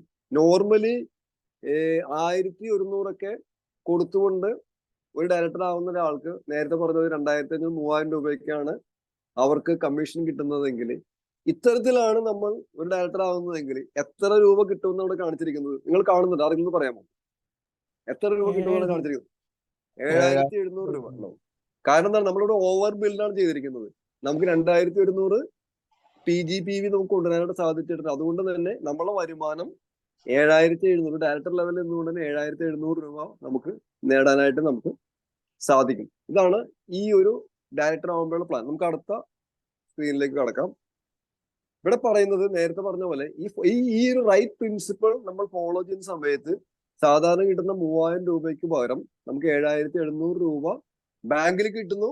നമ്മൾ പ്രോഡക്റ്റ് റീറ്റെയിൽ ചെയ്യുന്നതിന്റെ ലാഭം, റീപർച്ചേസ് ഓഫറിലൂടെ കിട്ടുന്ന ഉൽപ്പന്നങ്ങൾ, ലോയൽറ്റി പ്ലസ് പ്രോഗ്രാം, അതുകൂടാതെ കമ്പനിയുടെ ഭാഗത്ത് നിന്ന് ലീഡേഴ്സിന്റെ ഭാഗത്ത് നിന്ന് കിട്ടുന്ന അംഗീകാരങ്ങൾ, സ്റ്റേജ് വെച്ച് കിട്ടുന്ന മൊമെന്റോസ്, ഇതെല്ലാം തന്നെ അതൊക്കെ എക്സ്ട്രാ ആണ് അല്ലെ. ബാങ്കിൽ കിട്ടുന്ന പണത്തെ പറ്റി മാത്രമാണ് നമ്മൾ പറഞ്ഞത്. അപ്പൊ ഡ്യൂപ്ലിക്കേഷൻ മസ്റ്റ് ആണ്. നമ്മൾ ചെയ്യുന്ന അതേപോലെ തന്നെ ചെയ്യുന്നതിനായിരിക്കണം നമ്മൾ കൂടെ വന്നിരിക്കുന്ന ആളുകളെ നമ്മൾ പഠിപ്പിക്കേണ്ടത്. തീർച്ചയായിട്ടും നമ്മൾ കൂടെ വന്നിരിക്കുന്ന എല്ലാവരും നമ്മൾ പറയുന്ന പോലെ ചെയ്യണമെന്നില്ല. പക്ഷെ ലോ ഓഫ് ആവറേജ് പ്രകാരം കുറെ ആളുകൾ നമ്മളോടൊപ്പം സഹകരിക്കും, അവരുമായിട്ട് മുമ്പോട്ട് പോകുക എന്നുള്ളതാണ്. അപ്പൊ ഈ 4x4 സിസ്റ്റം നമ്മൾ ഫോളോ ചെയ്യണം. ഓക്കെ, എവിടത്തൊക്കെ ഡിസ്റ്റർബൻസ് വരുന്നുണ്ട്? മ്യൂട്ടിലല്ലാത്ത ആൾക്കാർ മ്യൂട്ട് ചെയ്യാൻ ശ്രമിക്കുക. ഓക്കെ, അപ്പൊ അടുത്ത സ്ക്രീനിലേക്ക് നമുക്ക് പോവാം. അടുത്തതായിട്ട് ഇതേ സിസ്റ്റം നമ്മൾ ഫോളോ ചെയ്ത് കഴിഞ്ഞാല് പിന്നീട് എന്താണ് സംഭവിക്കുന്നത് വെച്ച് കഴിഞ്ഞിട്ടുണ്ടെങ്കിൽ, നമ്മളുടെ കൂടെ വന്നിരിക്കുന്ന ഒരാൾ, ഒരു ഗ്രൂപ്പ് ഡയറക്ടർ ലെവലിലേക്ക് വരുന്നു. കാരണം അയാളുടെ കൂടെ വന്നിരിക്കുന്ന ആൾക്കാരും ഇതേ സിസ്റ്റം ഫോളോ ചെയ്യുന്നു. പുതിയ ആളുകൾ നെറ്റ്വർക്കിലേക്ക് വരുന്നു. ഈ സാഹചര്യത്തിൽ അദ്ദേഹം ഡയറക്ടർ ആവുകയും നമ്മൾ മറ്റു ഗ്രൂപ്പുകളിൽ നിന്ന്, നമുക്കിപ്പോ ഈ പറയുന്ന പോലെ 1-2 ഗ്രൂപ്പൊക്കെ ഈ സമയത്ത് വേറെ സ്റ്റാർട്ട് ചെയ്യാം. ആ ഗ്രൂപ്പിൽ നിന്ന് 2,100 PGPV തന്നെ കൊണ്ടുവരുന്ന കണക്കാണ് ഇവിടെ കാണിച്ചിട്ടുള്ളത്. അതായത് ഒരു ഗ്രൂപ്പിൽ നമുക്കൊരു ക്വാളിഫൈഡ് ഡയറക്ടർ വന്നു. നേരത്തെ ഉണ്ടായിരുന്ന 4 ഗ്രൂപ്പിൽ ഒരാള് ക്വാളിഫൈഡ് ഡയറക്ടർ വന്നു. നമ്മൾ ഒരാളെ കൂടി പുതുതായിട്ട് നേരിട്ടെടുത്തു. അവിടെയും 500 PV കൊണ്ടുവന്നിട്ടുണ്ട്. അപ്പൊ അങ്ങനെ നമ്മൾ ഡയറക്ടർ ആകാത്ത മറ്റു ഗ്രൂപ്പുകളിൽ നമ്മൾ കൊണ്ടുവന്നിരിക്കുന്നതും 2,100 PGPV തന്നെയാണ്. നമ്മൾ ഈ പ്ലാൻ മൊത്തത്തിൽ പോയിക്കൊണ്ടിരിക്കുന്നത് 2,100 PGPV ആണ്. ഓവർ ബിൽഡ് എന്നുള്ള സിസ്റ്റത്തിലൂടെ പോയിക്കൊണ്ടിരിക്കുന്നത്. ഇപ്പൊ നമ്മുടെ താഴെ ഇപ്പോൾ ഒരാള് ക്വാളിഫൈഡ് ഡയറക്ടർ ഉണ്ട്. ആ ഡയറക്ടറിലേക്ക് കൂടാതെ മറ്റു ഗ്രൂപ്പിൽ നിന്ന് നമുക്ക് 2,100 PGPV കൊണ്ടുവരാനായിട്ട് സാധിച്ചിട്ടുണ്ട്. ഓരോ ഗ്രൂപ്പിലും 500, 500, 500, 500, 4x500, 2,000. നമ്മൾ സ്വന്തമായിട്ട് ചെയ്തത് 100 PV, അങ്ങനെ 2,100 PGPV അദ്ദേഹത്തിനുണ്ട്. ഇദ്ദേഹം എന്താവുന്നു? നമ്മുടെ കമ്പനിയുടെ പ്ലാൻ പ്രകാരം സീനിയർ ഡയറക്ടർ എന്നുള്ള റാങ്കിലേക്ക് എത്തുന്നു. വിദേശയാത്ര പോകുന്നതിനുള്ള ഫണ്ട് അദ്ദേഹത്തിന് അനുവദിച്ചു തുടങ്ങുന്നു. കമ്പനിയുടെ ഭാഗത്തു നിന്നുള്ള റെക്കഗ്നിഷൻ. ഇത്തരത്തിലാണ് നമ്മൾ സീനിയർ ഡയറക്ടർ ആകുന്നതെങ്കിൽ, ഒരു ഗ്രൂപ്പിൽ 2,100 വരുന്ന ഒരു ക്വാളിഫൈഡ് ഡയറക്ടർ മറ്റു ഗ്രൂപ്പുകളിൽ നിന്ന് 2,100 PGPV കൊണ്ടുവന്നു കഴിഞ്ഞാൽ എത്ര രൂപയാണ് ഒരു സീനിയർ ഡയറക്ടർക്ക് വരുമാനം ഇവിടെ കാണിച്ചിരിക്കുന്നത്? എത്ര രൂപയാണ് അത് പറയാം? 13,500 രൂപ ഇത്തരത്തില് നമുക്ക് നേടാനായിട്ട് സാധിക്കും. ഇത്തരത്തിലാണ് നമ്മൾ സ്ട്രക്ചറെങ്കിൽ, ഇത്തരത്തിലാണ് നമ്മൾ പ്ലാൻ ചെയ്യുന്നതെങ്കിൽ. നേരത്തെ പറഞ്ഞ പോലെ എല്ലാവരും ഒരേമാതിരി ചെയ്യണമെന്നില്ല. പക്ഷെ നമുക്ക് ലോ ഓഫ് ആവറേജ് പ്രകാരം കൂടുതൽ ആളുകൾ ഉണ്ടെങ്കിൽ, കുറച്ച് ആൾക്കാർ ചെയ്തില്ലെങ്കിൽ പോലും ചെയ്യുന്ന ആളുകൾക്ക് വേണ്ടത്ര ട്രെയിനിങ്ങും മോട്ടിവേഷൻ, ഇൻസ്പിറേഷനും റെക്കഗ്നീഷനും കൊടുത്ത് അവരിലൂടെ നമുക്കിത് കൈവരിക്കാനായിട്ട് സാധിക്കും. നമുക്കിനി അടുത്ത ലെവലിലേക്ക് പോയപ്പോൾ നമ്മൾ ഡയറക്ടർ റാങ്ക് എത്തി, സീനിയർ ഡയറക്ടർ റാങ്കിലേക്ക് എത്തി. നമുക്ക് വിദേശയാത്രക്കുള്ള ഫണ്ടൊക്കെ വരുന്ന ഒരു അവസ്ഥയാണ്. നമുക്ക് അടുത്ത സ്ക്രീനിലേക്ക് പോകാം. ഓക്കെ, അപ്പൊ ഇവിടെ നേരത്തെ പറഞ്ഞ കാര്യം തന്നെയാണ് ഇവിടുന്ന് ടൈപ്പ് ചെയ്ത് ചേർത്ത് മാത്രമേ ഉള്ളൂ. അതായത് നമ്മുടെ കൂടെ വന്നിരിക്കുന്ന ഒരാളെ നമ്മൾ റൈസിംഗ് സ്റ്റാർ ആകാൻ സഹായിക്കുകയും 2,100 PGPV ഗ്രൂപ്പിൽ വരുന്ന രീതിയിൽ അദ്ദേഹത്തിന്റെ ഡയറക്ടറെ സഹായിക്കുകയും ചെയ്ത് കഴിഞ്ഞാൽ നമ്മൾ ഒരു സീനിയർ ഡയറക്ടർ ലെവലിൽ എത്തുന്നു. തീർച്ചയായിട്ടും നമ്മളുടെ വിട്ട് നമ്മൾ സൂക്ഷിക്കണം. പുതിയ ആളെ നമ്മൾ ജോയിൻ ചെയ്യിപ്പിച്ച് അവിടെ നിന്നാണ് വലിയ വലിയ വരുമാനങ്ങൾ നമുക്ക് കിട്ടുന്നത്. ലീഡർഷിപ്പ് പൈപ്പ് ലൈൻ എന്നാണ് ഇവിടെ പറയുന്നത്. ഓക്കെ, ഇങ്ങനെ ഒരു അവസ്ഥ വന്നു കഴിഞ്ഞിട്ടുണ്ടെങ്കിൽ എന്താണ് സംഭവിക്കുന്നത്? നമ്മുടെ ഫാമിലി ഹാപ്പി ആവും, ടീമിലുള്ള ആളുകൾ ഹാപ്പി ആവും, നമുക്ക് അംഗീകാരങ്ങൾ കിട്ടുന്നു, നമ്മൾ ഒരു ചെറിയ സ്റ്റാർ ആയിട്ട് അല്ലെ തിളങ്ങി തുടങ്ങുന്നു. ഈ തരത്തിലുള്ള ഒരു ലെവലിലേക്ക് എത്തുമ്പോൾ തീർച്ചയായിട്ടും അങ്ങനെ എത്തും, നമ്മൾക്ക് ആ റെക്കഗ്നീഷൻ കിട്ടും. ഇപ്പൊ ഇത്തരത്തിലുള്ള റെക്കഗ്നീഷൻ കിട്ടുന്ന എല്ലാവർക്കും ഇഷ്ടമുള്ള കാര്യമാണ്. ഇപ്പോ ഇതൊക്കെ കിട്ടിയ ആളുകൾ നമ്മുടെ ഗ്രൂപ്പിൽ തന്നെ നിരവധി ഉണ്ട്. ശരിയല്ലേ? ഇനി അടുത്തതായിട്ട് നമുക്ക് നോക്കാം എന്താണ്. ആദ്യം നമ്മൾ ഡയറക്ടറായ ടീമിന്റെ താഴെ നമ്മൾ എന്ത് ചെയ്യുന്നു? നമ്മൾ ഒരാളെ കൂടി നമ്മൾ 2200 വരുന്ന രീതിയിൽ ഡയറക്ടർ ലെവലിലേക്ക് എത്തിക്കുന്നു. ആ ഒരു ലെഗ്, ആ ആദ്യത്തെ ലെഗിൽ 2200 പ്ലസ് 2200 വരുമ്പോ 4200 ഗ്രൂപ്പ് ഇ വരുന്നു. നമ്മളെ ആ ഒരു ഗ്രൂപ്പ് എന്തായിട്ട് മാറുന്നു? ലീഡർഷിപ്പ് പ്രൊഡക്ടിവിറ്റി ബോണസ് കിട്ടുന്ന ഒരു ഗ്രൂപ്പായിട്ട് മാറുന്നു. മോദിക്ക് ഏറ്റവും കനത്ത ഇൻകം കിട്ടുന്ന ആ ഒരു ഗ്രൂപ്പിനെ നമ്മൾ സൃഷ്ടിക്കുന്നു. ഏത് ലെവലിൽ നിന്നുകൊണ്ടാണ്? ഒരു സീനിയർ ഡയറക്ടർ ലെവലിൽ നിന്നുകൊണ്ട് തന്നെ ആ ഒരു ടീമിൽ നമ്മൾ നന്നായിട്ട് പ്രവർത്തിച്ച് താഴേക്ക് ഡെപ്തിലേക്ക് ബിസിനസ് കൊണ്ടുപോയി ലീഡേഴ്സിനെ ക്രിയേറ്റ് ചെയ്ത്, അതായത് സാധാരണ സംഭവിക്കാറുള്ളത് ഒരു ലെഗിൽ പണ്ടൊക്കെ ഒരാൾ ഡയറക്ടർ ആയി കഴിഞ്ഞാൽ പിന്നെ ആ ലെഗിലേക്ക് ലീഡേഴ്സ് ശ്രദ്ധിക്കില്ല. പക്ഷെ ഇവിടെ അതല്ല കമ്പനി പറഞ്ഞത്, നമ്മുടെ താഴെ ആ ഡയറക്ടറെ മാക്സിമം ലെവലിൽ എത്തിക്കുകയും അതിന് താഴെ ഒരാളെ ഡയറക്ടറെ സൃഷ്ടിച്ച് നമ്മുടെ താഴെ വന്ന ആളെ സീനിയർ ഡയറക്ടറാകാൻ സഹായിക്കണം. അപ്പോൾ ഈ സമയത്ത് നമ്മുടെ പൊസിഷൻ എന്താണ് വാസ്തവത്തിൽ? നമ്മളും സീനിയർ ഡയറക്ടറാണ്, നമ്മുടെ താഴെ വന്നിരിക്കുന്ന ആളും സീനിയർ ഡയറക്ടറാണ്, അതിന് താഴെ ഒരു ഡയറക്ടർ ഉണ്ട്. അപ്പോൾ നമ്മൾക്ക് തുല്യമോ അല്ലെങ്കിൽ നമ്മളോടൊപ്പമോ ലെവലുള്ള ആളുകളെ ലീഡേഴ്സിനെ സൃഷ്ടിക്കാനാണ് തമിഴ് മോദി ആസാദി പ്ലാൻ 2.0 നമ്മളെ പഠിപ്പിക്കുന്നത്. നമ്മൾ അതേ ലെവലിലേക്ക് കൂടെ വന്ന ആളുകളെ എത്തിക്കുക. മറ്റു മേഖലകളിലുള്ള പോലെ താഴെയുള്ള ആളുകളെ ഡെവലപ്പ് ചെയ്യാൻ സമ്മതിക്കാതിരിക്കുന്നതല്ല, നമ്മളുടെ ലെവലിലേക്ക് മറ്റുള്ളവരെ എത്തിക്കുക. സാധാരണ മറ്റു മേഖലകളിൽ തിരിച്ചല്ലേ? ഒരു സ്കൂളിൽ എത്ര ഹെഡ് മാസ്റ്റർ ഉണ്ടാവും? ഒരു സ്കൂളിൽ എത്ര ഹെഡ് മാസ്റ്റർ ഉണ്ടാവും? സ്കൂളിൽ ഒരാള്. ആ ഹെഡ് മാസ്റ്റർ മാറിയിട്ട് വേണം അടുത്ത ആൾക്ക് ഹെഡ് മാസ്റ്റർ ആകുന്നത്, ശരിയല്ലേ? ഒരു പോലീസ് സ്റ്റേഷൻ എത്ര SI ഉണ്ടാവും? ഒരു SI അല്ലേ? അയാൾ മാറിക്കഴിഞ്ഞിട്ട് അടുത്ത ആൾക്ക് വരാം. അപ്പൊ അവിടേക്ക് അങ്ങനെയാണല്ലേ, ശരിയല്ലേ? ഇവിടെ അതല്ല, നമ്മൾ അതേ സ്റ്റേജിലേക്ക്, ഇത് തന്നെയാണ് മുഖ്യമന്ത്രിയും പ്രധാനമന്ത്രിയും എല്ലാം അങ്ങനെ തന്നെ, ഒരാളുണ്ടാവുള്ളൂ. ഇവിടെ അതല്ല, നമ്മൾ അതേ സ്റ്റേജിലേക്ക് നമ്മൾ കൂടെ വന്ന ആളെ എത്തിക്കുന്നതാണ് മോദി കെയറിലെ സക്സസ്. അത്തരത്തിൽ എത്തിക്കുകയും മറ്റു ഗ്രൂപ്പുകളിൽ നിന്ന്, ഇപ്പൊ എത്ര നമുക്ക് ലെഗ് ഉണ്ട്? 5 ലെഗാണ് ഉള്ളത്. മറ്റു ഗ്രൂപ്പുകളിൽ നിന്ന് 2100 തന്നെ PGPB കൊണ്ടുവരുന്ന ഒരു സീനിയർ ഡയറക്ടറിലേക്ക് എത്താൻ നമുക്ക് സാധിച്ചു കഴിഞ്ഞാൽ നമ്മുടെ വരുമാനം ഇവിടെ കാണിച്ചിരിക്കുന്നത് എത്രയാണ്? 45,000 രൂപയാണ്. നമ്മളൊരു പൊസിഷൻ എന്താണ്? Senior director. നമ്മുടെ താഴെ ഒരു സീനിയർ ഡയറക്ടർ ഉണ്ട്, അതിന് താഴെ ഒരു ഡയറക്ടർ ഉണ്ട്. മറ്റു ഗ്രൂപ്പുകളിൽ നിന്ന് 500, 500, 500, 500 പ്ലസ് നമ്മുടെ 100 2200 PGPB കൊണ്ടുവന്ന് കഴിഞ്ഞാൽ നമ്മളെ കാത്തിരിക്കുന്ന വരുമാനം എന്ന് പറയുന്നത് 45,000 രൂപയാണ് ഏകദേശം. കേട്ടോ, ചെറിയ വ്യത്യാസങ്ങളൊക്കെ ഉണ്ടാവും. 45,000 രൂപയാണ്. എങ്ങനെയുണ്ട് ഈ ഒരു നമ്മുടെ SDയിൽ നിന്നുകൊണ്ട് 45,000 കിട്ടുന്ന പ്ലാൻ? എല്ലാവർക്കും ഇഷ്ടപ്പെട്ടോ? ഇഷ്ടപ്പെട്ടെങ്കിൽ റെസ്പോണ്ട് ചെയ്യാം. Super super. ഓക്കെ, ഇത് നമ്മൾ കമ്പനി തന്നെ നമുക്ക് കാണിച്ചു തന്നിട്ടുള്ള പ്ലാൻ ഉണ്ട്. കമ്പനിയുടെ തന്നെ പ്ലാനാണ്. അത് നമ്മളൊരു പ്രസന്റേഷനായിട്ട് ക്രിയേറ്റ് ചെയ്തെന്ന് മാത്രമേ ഉള്ളൂ. അപ്പൊ ഇവിടെ പറയുന്നത് നമ്മൾ ആവറേജ് ഇന്ന് ഒരു ജോലിക്കാരനെ സംബന്ധിച്ച് അദ്ദേഹത്തിന് കിട്ടുന്ന വരുമാനം ആവറേജ് 25,000, 30,000 രൂപയ്ക്കാണ്. അപ്പൊ 1 രൂപ പോലും മുതൽ മുടക്കില്ലാതെ നമ്മൾ മോദി കെയറിൽ വന്ന് കമ്പനിയുടെ പ്ലാനും കമ്പനിയുടെ പ്രോഡക്റ്റും കമ്പനിയുടെ ഓഫീസും കമ്പനിയുടെ സിസ്റ്റവും ലീഡേഴ്സിന്റെ സപ്പോർട്ടും സൂം മീറ്റിംഗ്സും കമ്പനിയുടെ ഷോക്കേസുകളും അല്ലെ, ഇങ്ങനെ എല്ലാം പ്രയോജനപ്പെടുത്തി അധ്വാനം മാത്രം അല്ലെ ഇട്ടുകൊണ്ട്, എഫർട്ട് മാത്രം ഇട്ടുകൊണ്ട് അല്ലെ, വേറെ ഇൻവെസ്റ്റ്മെന്റ് ഒന്നുമില്ല, ഒരു 45,000 രൂപ വരുമാനം കിട്ടുന്ന വെച്ച് കഴിഞ്ഞാൽ അത് വളരെ വണ്ടർഫുൾ തന്നെയാണ്. അപ്പൊ ഇവിടെ ഡ്യൂപ്ലിക്കേഷൻ മസ്റ്റ് ആണ്. Duplication duplication duplication. നമ്മളോടൊപ്പമോ നമ്മളെക്കാൾ കഴിവുള്ള ആളുകളെ സൃഷ്ടിക്കലാണ് ഡ്യൂപ്ലിക്കേഷൻ. അത് നിരന്തരമായി നടന്നുകൊണ്ടിരിക്കണം. നമ്മളോടൊപ്പം സംസാരിക്കാൻ കഴിവുള്ള, നമ്മളെക്കാൾ മിടുക്കന്മാരായ മിടുക്കികളായിട്ടുള്ള, നമ്മളെക്കാൾ നല്ല രീതിയിൽ പ്രൊഡക്റ്റ് ട്രെയിനിങ് എടുക്കുന്ന, ലീഡർഷിപ്പ് ക്ലാസ് എടുക്കുന്ന ആളുകളെ സൃഷ്ടിക്കണം. നമ്മൾ ഗ്രൂപ്പിലുള്ള ആളുകൾ നമ്മളെക്കാൾ നന്നായിട്ട് പെർഫോം ചെയ്യുമ്പോൾ ഒരിക്കലും അവരോട് അസൂയ പാടില്ല, നേരെ മറിച്ച് അവരെ പ്രോത്സാഹിപ്പിക്കണം. കാരണം എത്രമാത്രം കഴിവുള്ള ആളുകൾ നമ്മുടെ കൂടെ വരുന്നു അത്രമാത്രം നമ്മൾ വരുമാനം സേഫ് ആവുന്നു, നമ്മൾ പൊസിഷൻ സേഫ് ആവുന്നു. ഓക്കെ, അപ്പൊ ഈ കണ്ടിന്യൂഷൻ, ഈ 4x4 എന്നുള്ള പ്ലാൻ നമ്മൾ കണ്ടിന്യൂ ചെയ്തുകൊണ്ടിരിക്കുക. പ്ലാൻ നിരന്തരമായി പുതിയ പുതിയ ആളുകളോട് പറഞ്ഞുകൊണ്ടിരിക്കുക, ഓഫ്ലൈനായിട്ട് ഓൺലൈനായിട്ട്. അത് ഒരിക്കലും നമ്മൾ നിർത്തരുത്. എത്ര പൊസിഷനിലായാലും അത് നമ്മൾ നിരന്തരമായി നമ്മൾ ചെയ്തുകൊണ്ടിരിക്കണം. നമുക്ക് അടുത്ത സ്ക്രീനിലേക്ക് പോകാം. അടുത്ത പ്ലാൻ പറയുന്നത്, ഇവിടെ നമ്മൾ എക്സിക്യൂട്ടീവ് ഡയറക്ടറിൽ എത്തുന്ന ഒരു പ്ലാനാണ് പറയുന്നത്. നമ്മളുടെ ആദ്യത്തെ ടീം കൂടാതെ രണ്ടാമത്തെ ടീമിലും ഇതേമാതിരി തന്നെ ഒരാളെ സീനിയർ ഡയറക്ടർ ആകാൻ സഹായിച്ചാൽ, നേരത്തെ പറഞ്ഞ 2100 PGPB വരുന്ന രീതിയിൽ 2 ഗ്രൂപ്പിനെ ലീഡർഷിപ്പ് പ്രൊഡക്ടിവിറ്റി ബോണസ് കിട്ടുന്ന രീതിയിലേക്ക് നമുക്ക് ക്വാളിഫൈഡ് ആക്കാൻ സാധിച്ചാൽ, നമ്മളുടെ PGPB അപ്പോഴും എത്രയുണ്ട്? 2200 ആണ്. നമ്മൾ ഒരു ലെഗ് കൂടി എടുത്തിട്ടുണ്ട്. ഈ 2 സീനിയർ ഡയറക്ടർ ഗ്രൂപ്പ് കൂടാതെ നമുക്ക് 4 ചെറിയ ഗ്രൂപ്പുകളുണ്ട്. അവിടെ നിരന്തരമായി പുതിയ പുതിയ ആളുകളെ നമ്മൾ റിക്രൂട്ട് ചെയ്തുകൊണ്ടിരിക്കണം. അപ്പൊ അവിടെ 500, 500, 500, 500, 2000, നമ്മളുടേത് 100. അങ്ങനെ PGBV നമുക്ക് 2200 ഉണ്ട്. നമ്മുടെ 2 ഗ്രൂപ്പിൽ 2 സീനിയർ ഡയറക്ടർമാരുണ്ട്. ആ 2 ഗ്രൂപ്പിൽ നിന്ന് നമുക്ക് എന്ത് കിട്ടുന്നു?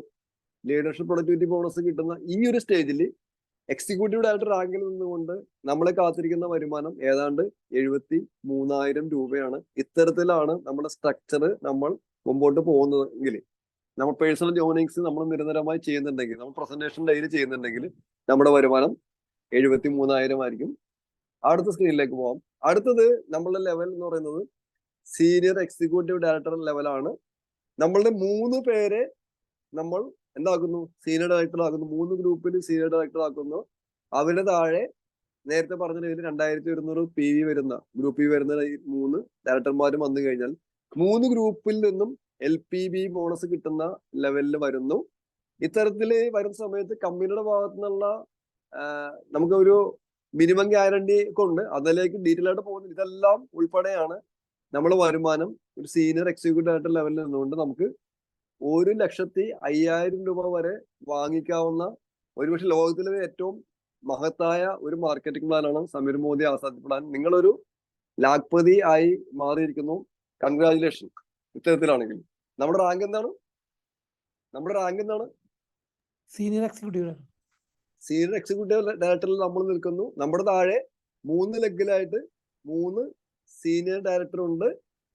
അതുകൂടാതെ മറ്റ് 4 ഗ്രൂപ്പിൽ നിന്നും നമ്മൾ പേഴ്സണൽ വോളിയം 2200 കൊണ്ടുവന്നു കഴിഞ്ഞാൽ സീനിയർ എക്സിക്യൂട്ടീവ് ഡയറക്ടർ റാങ്കിൽ നിന്നുകൊണ്ട് 1 ലക്ഷം രൂപ വാങ്ങിക്കാൻ സാധിക്കും. നമ്മളുടെ കേരളത്തിലെ പല ലീഡേഴ്സും ഇത് ഏൺ ചെയ്ത് കഴിഞ്ഞു.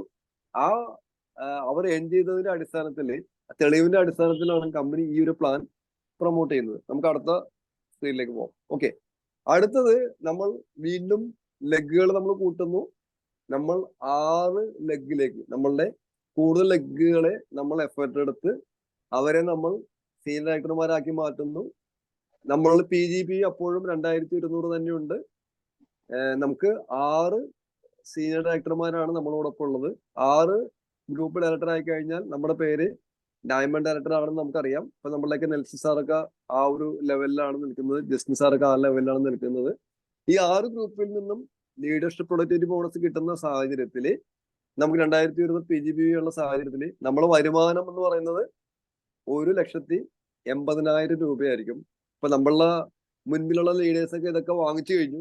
ഇത്തരത്തിലുള്ള ഒരു വ്യക്തിയാണ് ഇപ്പോൾ നിങ്ങളോട് സംസാരിച്ചുകൊണ്ടിരിക്കുന്നത്. അമേരിക്കയിലോ ഉഗാണ്ടയിലോ നടന്ന കാര്യമൊന്നുമല്ല, നമ്മൾ കൊച്ചിയിൽ നടന്ന കാര്യമാണ്. എത്രയോ ആളുകളാണ് ഇന്ന് ഈ വരുമാനം വാങ്ങിച്ചുകൊണ്ടിരിക്കുന്നത്. ഡയമണ്ട് ഡയറക്ടർ ലെവലിൽ നിന്നുകൊണ്ട് 1,80,000 രൂപ വരെ നമുക്ക് വാങ്ങിക്കാനായിട്ട് സാധിക്കും. പ്ലാൻ എല്ലാവർക്കും മനസ്സിലാവുന്നതെന്ന് വിചാരിക്കുന്നു. 6 ഗ്രൂപ്പിൽ ലീഡർഷിപ്പ് പ്രൊഡക്ടിവിറ്റി ബോണസ് വരുന്ന രീതിയിൽ നമ്മൾ പ്ലാൻ ചെയ്തു. PGB അപ്പോഴും 2100 ഉണ്ട്. ഇനി ലാസ്റ്റ് ബട്ട് ലീസ്റ്റ് എന്ന് പറയുന്ന പോലെ അവസാനത്തെ സ്ക്രീനിലേക്ക് നമ്മൾ പോയിക്കൊണ്ടിരിക്കുകയാണ്. അപ്പോ ഈ ഒരു സമയത്ത് എന്താ സംഭവിക്കുന്നത് വെച്ചിട്ടുണ്ടെങ്കിൽ, നമ്മുടെ എല്ലാ സ്വപ്നങ്ങളും നമുക്ക് സാക്ഷാത്കരിക്കാൻ കഴിയുന്നതെന്ന് മാത്രമല്ല, നമ്മുടെ ടീമിലുള്ള ആളുകൾക്കും അവരുടെ സ്വപ്നങ്ങൾ സാക്ഷാത്കരിക്കാവുന്ന രീതിയിലേക്ക് അവരുടെ വരുമാനം മാറുന്നു. അവർക്ക് വിദേശയാത്ര ഫണ്ട് ലഭിക്കുന്നു, കാർ ഫണ്ട് ലഭിക്കുന്നു, അവർ ഹാപ്പി ആവുന്നു, അവരുടെ ടീം ഹാപ്പി ആവുന്നു, കുടുംബം ഹാപ്പി ആവുന്നു. അങ്ങനെ വളരെ വണ്ടർഫുൾ ആയിട്ടുള്ള ഹാപ്പി ആയിട്ടുള്ള ഒരു വലിയ ടീമിന്റെ ലീഡറായിട്ട് മാറാൻ സാധിക്കുന്നു. നമ്മളോടൊപ്പം ഒരുപാട് ലീഡേഴ്സ് സൃഷ്ടിക്കപ്പെടുന്നു. ഇത് ഡ്യൂപ്ലിക്കേഷൻ വീണ്ടും മാസീവ് ലെവലിൽ നടന്നുകൊണ്ടിരിക്കുമ്പോൾ എന്താണ് അത്യത്ഭുതങ്ങൾ ഇനിയും സംഭവിക്കും. എന്താണ് സംഭവിക്കാൻ പോകുന്നത് നമുക്ക് നോക്കാം. ഇതേമാതിരി തന്നെ നമ്മളുടെ കൂടെ വന്ന ഒരു വ്യക്തിയെ ലീഡർഷിപ്പ് പ്രൊഡക്ടിവിറ്റി ബോണസ് വാങ്ങിക്കുന്ന സ്റ്റേജിലേക്ക് നമുക്ക് എത്തിക്കാൻ സാധിച്ചാൽ, അതായത് ഡയമണ്ട് ഡയറക്ടർ വിത്ത് 6 LPB ക്വാളിഫൈസ്, 6 പേരെ നമുക്ക് കിട്ടിയ പോലെ തന്നെ ലീഡർഷിപ്പ് പ്രൊഡക്ടിവിറ്റി ബോണസ് കിട്ടുന്ന രീതിയിലേക്ക് അവരെ വളർത്തി വലുതാക്കുമ്പോൾ നമുക്ക് PGBV നമുക്ക് 2200 ഉണ്ടെങ്കിൽ നമ്മുടെ വരുമാനം എന്ന് പറയുന്നത് 2,50,000 രൂപയായിരിക്കും. ഇതൊക്കെ ഓൾറെഡി വാങ്ങിക്കുന്ന ആൾക്കാർ നമ്മളുടെ കേരളത്തിൽ ഉണ്ട്. ഓക്കെ, അപ്പോൾ ഇദ്ദേഹത്തിന്റെ പൊസിഷൻ എന്ന് പറയുന്നത് എന്താണ്? ഡയമണ്ട് ഡയറക്ടർ ആണ്. ആകെ ഉള്ള ടീമായിട്ട് ഇവിടെ ഇപ്പോഴും കാണിച്ചിരിക്കുന്നത് 8 ടീമാണ്. 8ഓ 10ഓ ടീമിൽ പോലും നമുക്ക് ഈ പറയുന്ന ഈ ഒരു ഇൻകം നമുക്ക് സൃഷ്ടിക്കാനായിട്ട് സാധിക്കും. ഇതാണ് നമ്മുടെ ഡയമണ്ട് ഡയറക്ടർ ലെവലിൽ 2,50,000 കിട്ടുന്ന ഒരു പ്ലാൻ. ഇത്തരം പ്ലാൻ കേട്ടിട്ട് റിയാക്ഷനും ഒന്നുമില്ല, റിപ്ലൈ ഒന്നുമില്ല. നിങ്ങളെല്ലാവരും ആക്റ്റീവായിട്ട് ഉണ്ടെന്ന് വിചാരിക്കുന്നു. ഈ ഒരു ഇൻകം വരുന്ന സ്റ്റേജൊക്കെ ഒന്ന് വിഷ്വലൈസ് ചെയ്ത് നോക്കിയേ.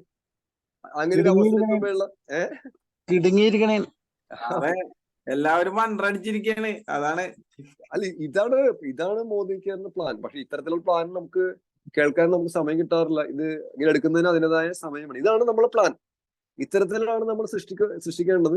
ഇത്തരത്തിലുള്ള വരുമാനം സൃഷ്ടിക്കുമ്പോഴും നമ്മൾ മനസ്സിലാക്കേണ്ടത്, നമ്മളൊന്നും കമ്പനിയിലേക്ക് ഇൻവെസ്റ്റ് ചെയ്തിട്ടില്ല. നമ്മളിപ്പോഴും ചെയ്തത് 100 PV ആണ്.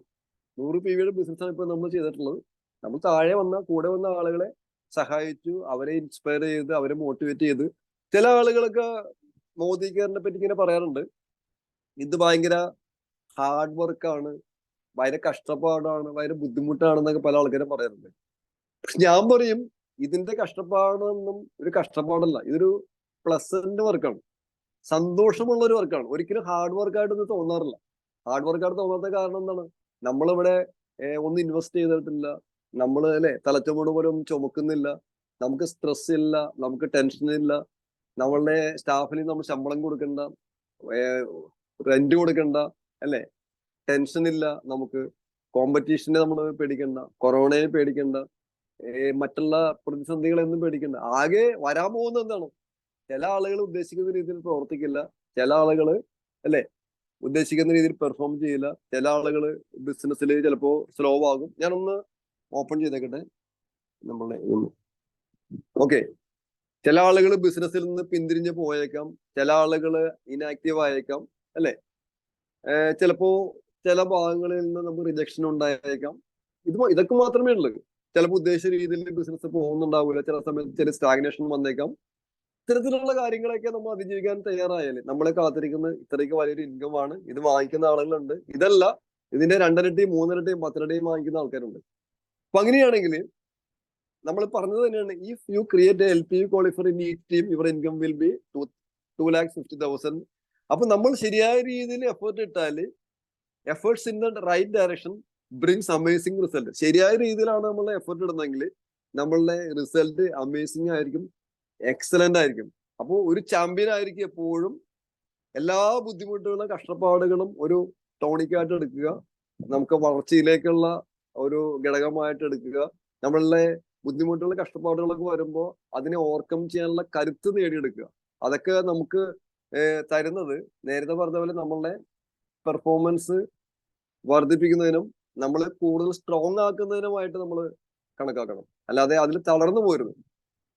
പ്രതിബന്ധങ്ങളും പ്രശ്നങ്ങളൊക്കെ വരുന്ന സമയത്ത് അത് നമ്മിലേക്ക് വരുന്നത് നമ്മളെ കൂടുതൽ പവർഫുൾ ആക്കണം, കൂടുതൽ കരുത്തുള്ളവരാക്കി മാറ്റണം. അപ്പോൾ ഒരിക്കലും പ്രശ്നങ്ങളും പ്രതിസന്ധികളും വരല്ലേ എന്ന് ഒരിക്കലും പ്രാർത്ഥിക്കരുത്. കാരണം പ്രശ്നങ്ങളും പ്രതിസന്ധികളും എല്ലാം ഉണ്ടാവും. കാരണം എന്താണ്? ജീവിച്ചിരിക്കുന്നു എന്നുള്ളതിന് ഏറ്റവും വലിയ തെളിവാണ് പ്രശ്നങ്ങളും പ്രതിസന്ധികളും, അല്ലെ. അത് ഒന്നല്ലെങ്കിൽ വേറെ തരത്തില് മരണം വരെ നമുക്കുണ്ടാവും, അല്ലെ. തിര ഒഴിഞ്ഞിട്ട് വഞ്ചി ഇറക്കാൻ പറ്റില്ല എന്ന് പറയുന്ന പോലെ തന്നെ അത് മാറിയും മറിഞ്ഞൊക്കെ വരും, അല്ലെ. അപ്പൊ ഇതിനിടയിലും നമ്മുടെ സന്തോഷം, നമ്മുടെ ഹാപ്പിനെസ് ഒരിക്കലും നമ്മൾ ഇല്ലാതാക്കരുത്. നമ്മുടെ സന്തോഷത്തിന്റെ താക്കോല് നമ്മുടെ കയ്യിലാണ്. സന്തോഷത്തിന്റെ താക്കോല് മറ്റുള്ള ആൾക്കാരെ ഏൽപ്പിച്ചു കഴിഞ്ഞാല് അത് വൃത്തിയായിട്ട് ചെയ്യുന്ന കാര്യത്തിൽ അവർ ഭംഗിയായിട്ട് പരാജയപ്പെടും. നമ്മളെ സന്തോഷിപ്പിക്കുന്ന കാര്യത്തിൽ അവർ ഭംഗിയായിട്ട് പരാജയപ്പെടും. അപ്പൊ നമ്മുടെ സന്തോഷത്തിന്റെ താക്കോല് നമ്മുടെ കയ്യിലാണ്. എന്റെ സന്തോഷം നശിപ്പിക്കാൻ മറ്റു വ്യക്തികളെയോ സാഹചര്യങ്ങളെയോ ഞാൻ ഒരിക്കലും അനുവദിക്കില്ല എന്ന് മനസ്സിൽ ഉറപ്പിച്ചു പറയണം. എപ്പോഴും ഞാൻ ഹാപ്പി ആയിരിക്കും. പ്രതിബന്ധങ്ങളും പ്രശ്നങ്ങളും വരല്ലേ എന്നല്ല, പ്രതിബന്ധങ്ങളെയും പ്രശ്നങ്ങളെയും ഓവർകം ചെയ്യാനുള്ള എനർജി കിട്ടണേ എന്നാണ് നമ്മൾ പ്രാർത്ഥിക്കേണ്ടത്. പ്രശ്നങ്ങളും പ്രതിസന്ധികളും ഒന്നല്ലെങ്കിൽ മറ്റൊന്നായിട്ട് വന്നുകൊണ്ടിരിക്കും അവസാനം വരെ. അപ്പൊ ഇതിനിടയിലും നമ്മുടെ ഹാപ്പിനെസ് നമ്മൾ കണ്ടെത്തണം. ഞാൻ നേരത്തെ പറഞ്ഞ പോലെ ഇതൊരിക്കലും ഹാർഡ് വർക്ക് അല്ല, ഇതൊരു കഠിനമായ വർക്കൊന്നും, ഇതൊരു പ്ലസന്റ് വർക്കാണ്, അല്ലെ. നമ്മൾ കൂടെ വരുന്ന ആളുകളെ സ്നേഹിച്ച് അവരെ സപ്പോർട്ട് ചെയ്ത് അവർക്ക് വേണ്ട കാര്യങ്ങളൊക്കെ ചെയ്ത്, അല്ലെ, ഒരുമിച്ച് കൂട്ടുകൂടി പാട്ടുപാടി, അല്ലെ, ഒരുമിച്ച് ചേർന്ന് ഇത്തരത്തിലുള്ള ഒരു ബിസിനസ് ഒന്നും ഈ കാലഘട്ടത്തിന് മോദി കെയർ അല്ലാതെ വേറെ ഇല്ലെന്ന് ഞാൻ വിശ്വസിക്കുന്നു. ഇപ്പൊ എല്ലാവർക്കും വിജയാശംസകൾ നേരുന്നു. നമുക്ക് 9:03 ആയിട്ടുള്ള ഒരു 2-3 മിനിറ്റ് കൂടി നമുക്ക് എടുക്കാം. നിങ്ങളുടെ അഭിപ്രായങ്ങളും നിർദ്ദേശങ്ങളും ഒക്കെ അറിയിക്കുക. അപ്പൊ എല്ലാവർക്കും വിജയാശംസകൾ. Over to you Rajeev sir. Thank you sir. ഇതില് ഇപ്പൊ സാറിന്റെ വാക്കുകൾ കേട്ടപ്പോ തന്നെ എല്ലാവരും ഒരു ശരിക്കും കിടുങ്ങി സിറി സാർ പറഞ്ഞിട്ട് കിടുങ്ങി പോയിട്ടാണ് എല്ലാവരും ഇരിക്കണത്. ആരെയും പ്രതികരണം ഇല്ലാത്തത് അതുകൊണ്ട് തന്നെയാണ്. ഞാനും അതേപോലെ ഒന്ന് കിടുങ്ങി. അപ്പൊ നമ്മൾക്ക് നോ എന്ന് പറയാനായിട്ട് എളുപ്പമാണ്, പക്ഷെ യെസ് പറയുമ്പോഴാണ് അതിന്റെ ബുദ്ധിമുട്ടുകൾ തുടങ്ങുന്നത്. പക്ഷെ മോദി കേരളി നമ്മ കുറച്ച് ബുദ്ധിമുട്ടുകൾ സാറ് പറഞ്ഞുവിട്ട് അതൊരു ബുദ്ധിമുട്ടുകളൊക്കെ ഒരു ആസ്വദിച്ച് ചെയ്യുകയാണെങ്കിൽ ഈ പറഞ്ഞ നമ്മൾക്ക് എല്ലാവർക്കും നമ്മുടെ ലീഡർമാര് എത്തിച്ചേർന്ന സ്ഥലങ്ങളിലേക്ക് നമുക്ക് എല്ലാവർക്കും എത്തിച്ചേരാൻ വളരെയധികം സഹായങ്ങൾ അവരെല്ലാവരും ചെയ്യുന്നുണ്ട്. അപ്പൊ എല്ലാവർക്കും എത്തിച്ചേരാൻ കഴിയും. കാരണം ഇപ്പൊ ഈ സാറ് പറഞ്ഞപ്പോഴാണ് എനിക്കും ഇതിന്റെ ഒരു വലിപ്പം മനസ്സിലായത്, നമുക്ക് കിട്ടുന്ന വരുമാനത്തിന്റെയൊക്കെ. അപ്പൊ നമുക്ക് സമയം